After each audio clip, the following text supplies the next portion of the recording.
I enjoy playing the tambourine because it allows me to experiment maybe more than with a lot of the other percussion instruments.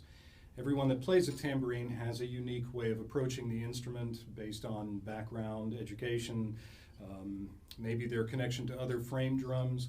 It's just a fantastic instrument to play and enjoy, and there's such a rich variety of repertoire written by the great composers for this instrument. It's a colorational folk instrument. It's also just a colorational instrument, so you have to choose whether you're evoking a certain culture or whether it's just for the sheer coloration of the instrument with the orchestra. The German silver tambourine here, this is a Black Swamp German silver tambourine that has a synthetic Remo head, comes across to me as being a little bit heavier and darker than the chromium or the copper, and it's great for clear articulations.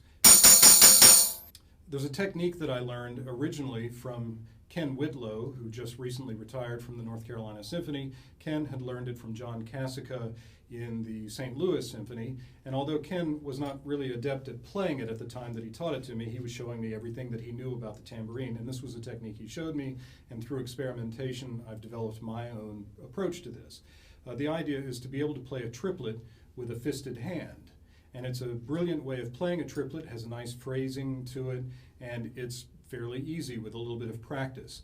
The idea is you get 4 notes simply by rotating the hand. It's not dissimilar to a way that some players play the Irish bodhrán, the beater with the tipper. The way that I play this is to begin with the calf, what I refer to as the calf of the hand, on the tambourine. The next stroke is played by rotating the hand inwards. The next stroke is rotating the hand back outward again and arriving back at home plate. So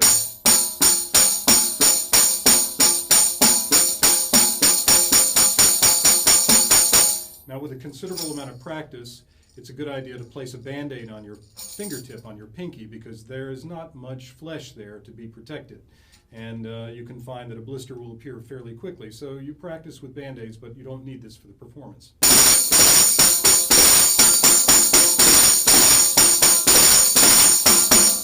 This is usable for really brilliant tambourine excerpts such as the Chabrier's Espagne and works by Ravel and Debussy. This also is very handy. It's a very loud but brilliant and visually interesting technique.